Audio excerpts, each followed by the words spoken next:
সঙ্গীত শিল্পী স্ত্রীকে সন্দেহের বশে খুন করলো স্বামী। শুধুমাত্র মনের সন্দেহের বশেই স্ত্রীকে খুন হতে হলো স্বামীর হাতে। ঘটনাটি ঘটে ধানতলা থানার কুশোবেড়িয়া এলাকায়। নির্মল দত্ত উনি নিজের বউকে কুপিয়ে মেরে দিয়েছে। সূত্রের খবর, স্বামী নির্মল দত্ত দ্বিতীয় বিবাহ করে প্রথম স্ত্রী সুচিত্রা দত্তকে ঘর থেকে বিতাড়িত করে। এরপরে সুচিত্রা দত্ত ওই এলাকাতেই তার পুত্র সন্তানকে নিয়ে ভাড়া বাড়িতে বসবাস করতে থাকেন। সংসার চালাতে সঙ্গীত চর্চা করতেন স্ত্রী, যা স্বামীর পছন্দ ছিল না।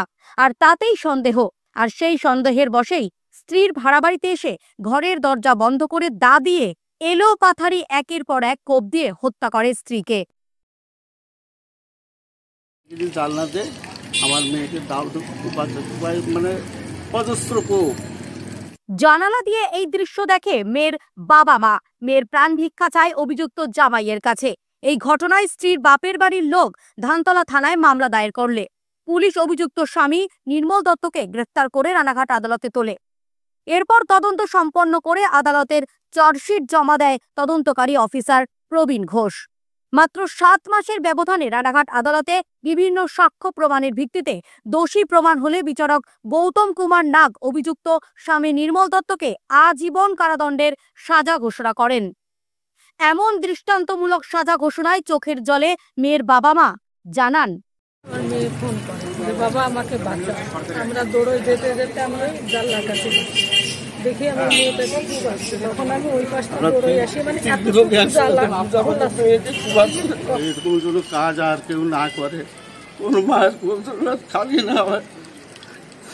এই মামলার দায়িত্বে থাকা অ্যাডিশনাল পিপি অপূর্ব কুমার ভদ্র জানান, তারা খবর পেয়ে ওখানে যায়, জানলা দিয়ে তারা দেখে তাকে নির্মমভাবে কুপিয়ে খুন করছে।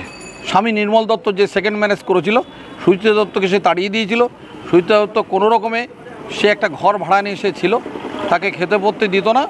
তাকে সন্দেহের বশত, যে সে যেহেতু গান বাজনা করে, তাকে সন্দেহের বশত তাকে এসে কুপিয়ে খুন করেছে এবং এই খুনটা অত্যন্ত নির্মম এবং নৃশংস।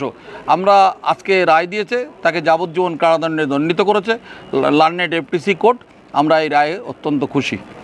Learned FTC court Gautam Kumar Nag তাকে আজকে যে সেন্টেন্স হিয়ারিং হয়েছে তাকে লাইফ ইমপ্রিজনমেন্ট দিয়েছে। আদালত আমি আসি, এখানে আমার অপূর্ব ভদ্র খুব সহযোগিতা করেছে। মাননীয় আদালত তাকে যে শাস্তি দিয়েছে আমৃত্যু যাবজ্জীবন, তাতে আমি খুব খুশি হয়েছি। পুলিশের ভূমিকা এবং আদালতের দৃষ্টান্তমূলক সাজা ঘোষণায় রানাঘাট পুলিশ জেলার এসপি আশিস মৌর্য জানান, হচ্ছে নির্মল দত্ত উনি নিজের বউকে কুপিয়ে মেরে দিয়েছে। তো এই ব্যাপারটা নিয়ে ইমিডিয়েটলি একটা কেস স্টার্ট হলো। আমাদের ধানতলার পুলিশ তাড়াতাড়ি ওনাকে অ্যারেস্ট করে পুরো মামলাটা তদন্ত করে, আর ভালো করে তদন্ত করার পরে সাফিসিয়েন্ট এভিডেন্সটা 8 মাসের মাথায় পুরো ট্রায়ালটা কমপ্লিট হয়েছে।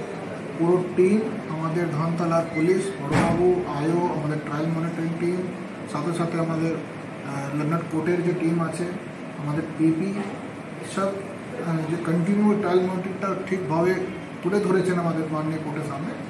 তো ওনাকে গিল্টি প্রুভ করা হয়েছে based on the evidences and during trial.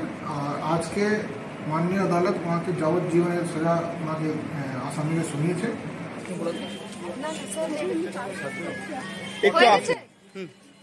Bureau report, বর্তমান ভারত।